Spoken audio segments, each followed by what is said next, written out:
আজি NEET পৰীক্ষাৰ ফলাফল ঘোষণা ৰাজ্যৰ ভিন্ন প্ৰান্তৰ সমান্তৰালকৈ BTRৰ পৰ্বতজোৰা মহকুমাৰ শিলাইপাৰ গাঁৱত এটা দৰিদ্ৰ খেতিয়কৰ পৰিয়ালৰ সন্তানে NEET পৰীক্ষাত সফলতাৰে অৰ্জন কৰিবলৈ সক্ষম হৈছে। শিলাইপাৰ গাঁৱৰ প্ৰয়াত নুৰ আলম জোদ্দাৰৰ পুত্ৰ ইছাহক জোদ্দাৰে মুঠ 720 নম্বৰৰ ভিতৰতে 562 নম্বৰ পাই NEET পৰীক্ষাত সফলতাৰে উত্তীৰ্ণ হ'বলৈ সক্ষম হৈছে। যোৱা 3 বছৰ পূৰ্বে ইছাহক জোদ্দাৰৰ মৃত্যু হৈছিল। নুৰ আলম জোদ্দাৰ মৃত্যুৰ পূৰ্বে পুত্ৰ এজন ভাল ডক্টৰ হোৱাৰ আশা কৰিছিলে। আজি পিতৃৰ আশা পূৰণ কৰিবলৈ সক্ষম হৈছে ইছাহক জোদ্দাৰে। ঘৰ ক'ত? শিলাইপাৰ পাত্ৰ। নিট পৰীক্ষা তুমি কিমান নম্বৰ পাইছা? 720-ৰ ভিতৰত 562 পাইছোঁ। 582 পাইছা না?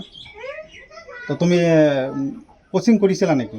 নহয় স্যাৰ, কোচিং ঘৰতে কৰিছোঁ, নিজে সেলফ স্টাডি কৰি। কেই ঘণ্টা কৰি ষ্টাডি কৰিছিলা? এই ঘণ্টা কৰিছোঁ, এভাৰেজ 13-14 ঘণ্টা হয়।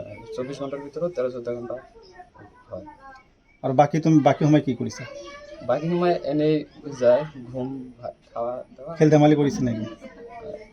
আবেলি সময়ত এনে ফুৰিবলৈ গৈছোঁ। দেখা যায় যে আজিকালি মোবাইলত মানুহ গেম খেলে, বিভিন্ন ধৰণৰ এনজয় কৰে, তেনেকুৱা কিবা কৰিছা নেকি? নহয় স্যাৰ, মোবাইল ইউজ কৰা নাই? মোবাইলতো পঢ়িছোঁ। পঢ়িছা না? মোবাইলটো ইউজ কৰিছা, পঢ়িছা তুমি তাৰ পৰা? হয়। অঁ, তো ভৱিষ্যতত তোমাৰ কি ইচ্ছা আছে এজন ভাল ডক্টৰ হৈ, বা আৰু তাৰ পৰৱৰ্তী সময়ত আৰু কিবা চিন্তা আছে নেকি? ডক্টৰে হ'ম আৰু আশা আছে যে ভাল ডক্টৰ হ'ম আৰু গৰীবৰ সেৱা কৰিবলৈ। দেউতাক কি কৰে? দেউতাক নাই। দেউতাক নাই। তো তোমাৰ ঘৰৰ কিহৰ ওপৰত চলে? কৃষি কাৰ্যৰ ওপৰত চলে না?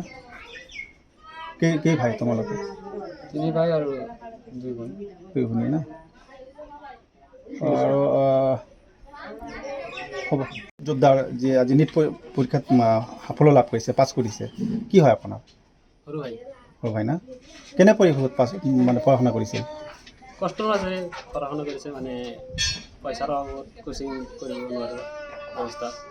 ঘৰত বহি পঢ়িখিনি পাছ কৰিছে। ঘৰত চাকৰি বাকৰি নাই না? নাই।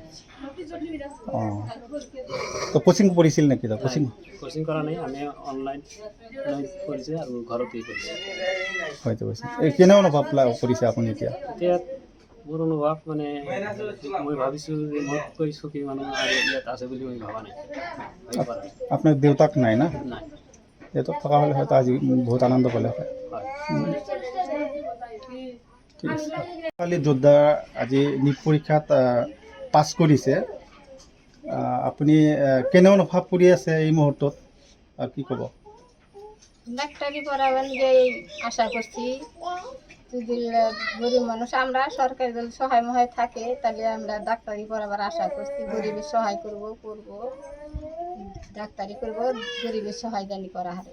যেহেতু আপোনাৰ হাজবেণ্ড বা ইছাক আলী জোদ্দাৰ দেউতাক নাই, তো কেনে পৰিৱেশত পঢ়া শুনা কৰিছিল?